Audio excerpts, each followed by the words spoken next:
بسم اللہ الرحمن الرحیم الحمدللہ رب العالمین والصلاة والسلام علی سید الانبیاء والمرسلین اما بعد فاستعیذ باللہ من الشیطان الرجیم بسم اللہ الرحمن الرحیم السلام علیکم ورحمۃ اللہ وبرکاتہ۔ عزیز طلبہ کرام، امید کرتا ہوں احباب خیر سے ہوں گے۔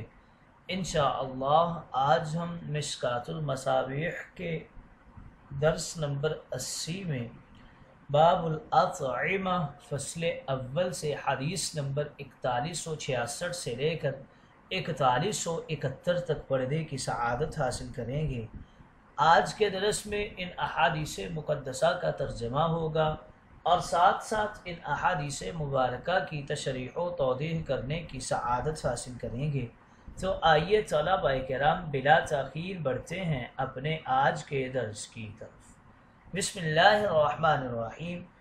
حضرت ابن عباس رضی اللہ تعالی عنہ راوی ہیں ان النبی صلی اللہ علیہ وسلم قال اذا اکل احدکم فلا یمسح یدہ حتی یلعکہا او یلعکہا، متفق علیہ۔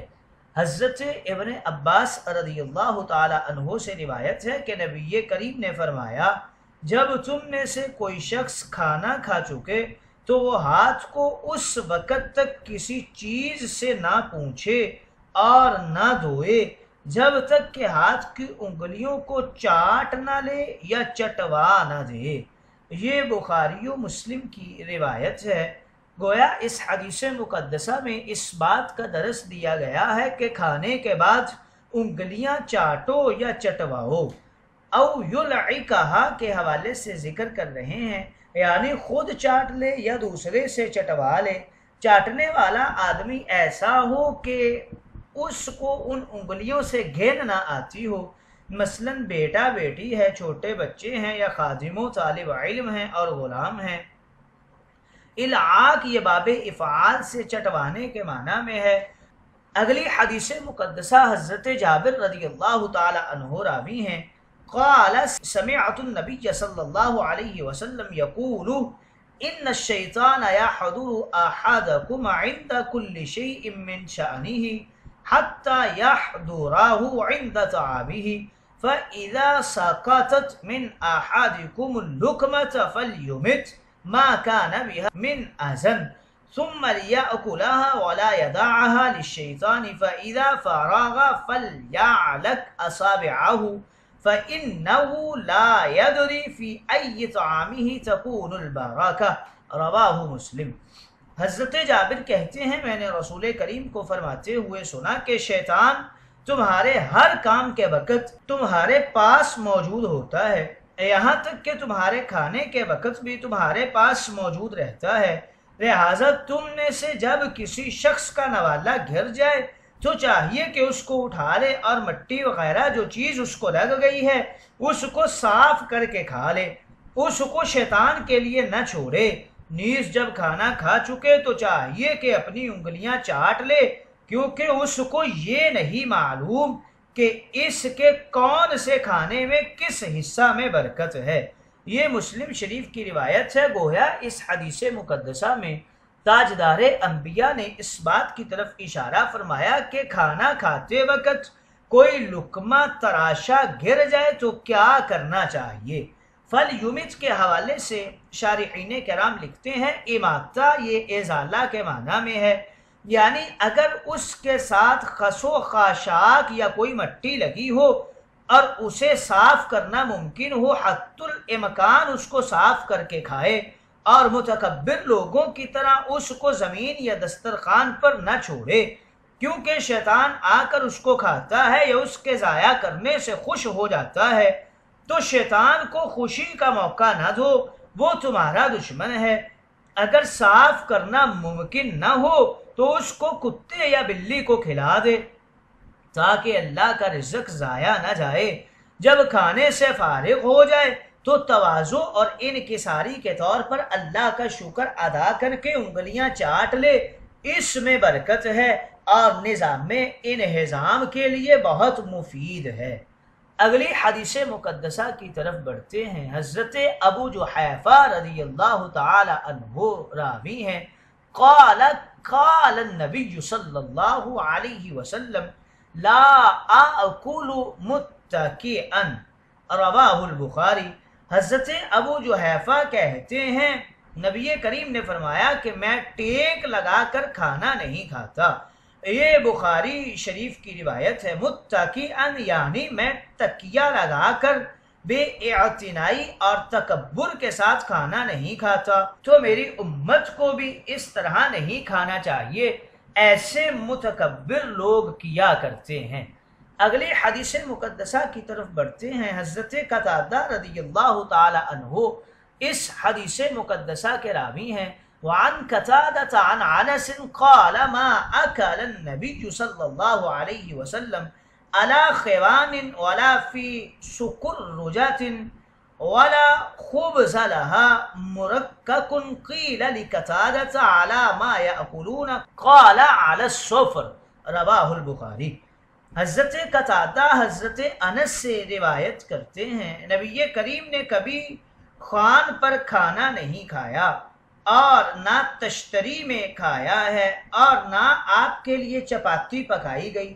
حضرت قتادہ سے پوچھا گیا کہ وہ کس چیز پر کھانا کھاتے تھے، تو انہوں نے کہا دسترخوان پر۔ یہ بخاری شریف کی روایت ہے۔ اس کی توضیح کے اندر شارحین کرام کچھ یوں رقم تراز ہیں۔ اعلیٰ خوان، خوان در اصل دسترخوان کو کہا جاتا ہے، لیکن یہاں خوان سے مراد چوکی یا میز ہے جس پر کھانا رکھ کر کھایا جاتا ہے تاکہ کھانے کی طرف جھکنا نہ پڑے۔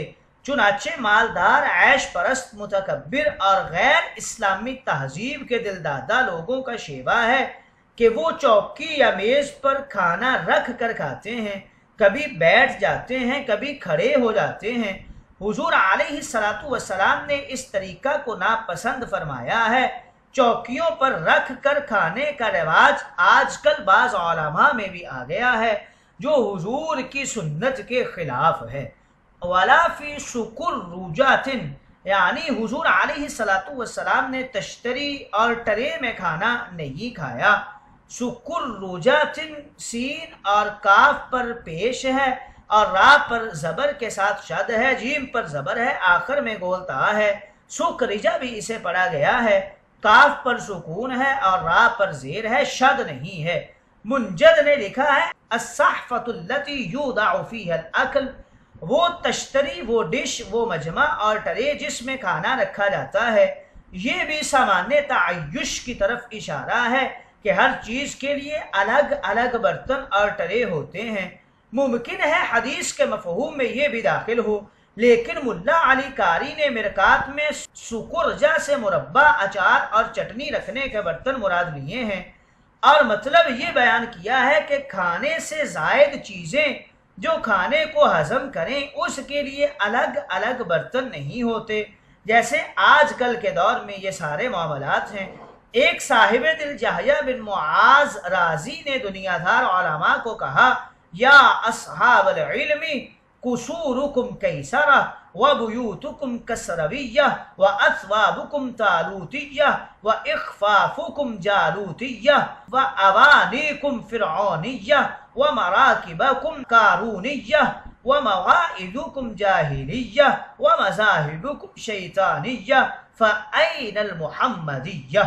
مرککن کے حوالے سے ذکر کر رہے ہیں، یعنی آپ کے لیے چپاتی روٹی کا اہتمام کبھی نہیں کیا گیا۔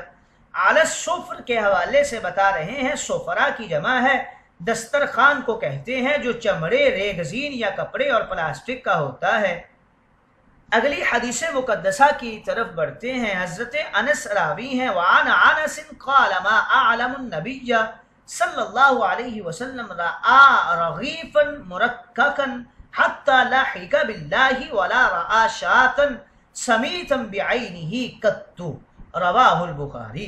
حضرت انس کہتے ہیں کہ میں نہیں جانتا کہ نبی کریم نے کبھی پتلی روٹی چپاتی دیکھی ہو، یہاں تک کہ حضور علیہ الصلوۃ والسلام نے اللہ سے ملاقات کی یعنی آپ نے اپنی پوری زندگی میں کبھی چپاتی کی صورت بھی نہیں دیکھی، چہ جائے کہ کبھی چپاتی کھائی ہو۔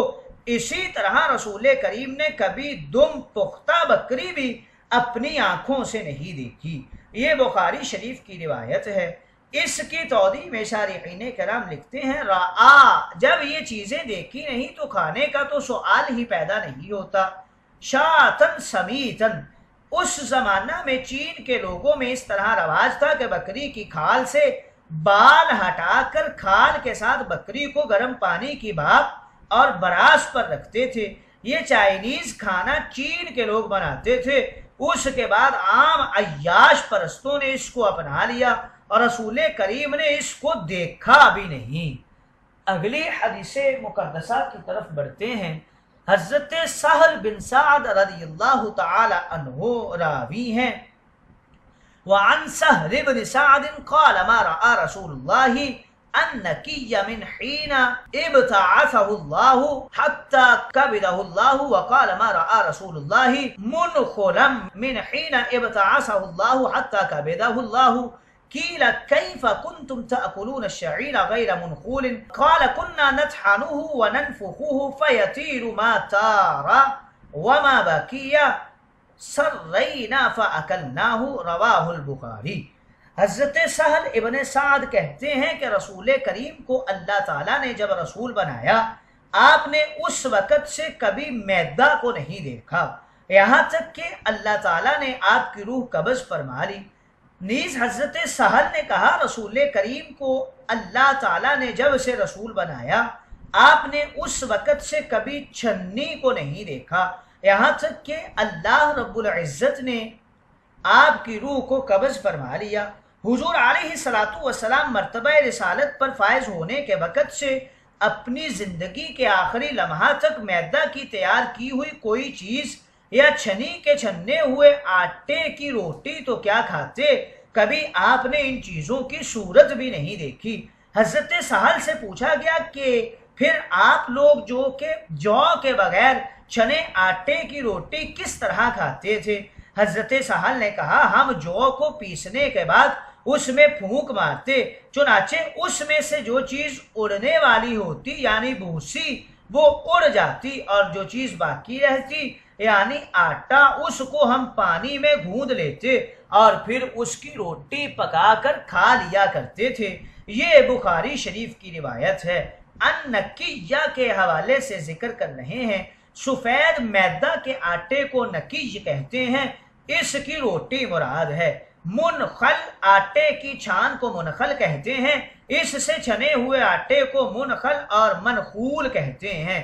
الشعیر یعنی جو کے آٹے میں تو بہت چھلکے ہوتے ہیں، وہ کانٹوں کی طرح ہوتے ہیں، چھنے بغیر وہ کیسے کھاتے تھے؟ فرمایا پھونک مارتے تھے، جو بڑے چھلکے ہوتے تھے وہ اڑ جاتے تھے، باقی کو پانی میں بھگو کر پکاتے اور کھا لیا کرتے تھے۔ سرینا کا معنی ذکر کر رہے ہیں کہ بگونے کو کہا جاتا ہے۔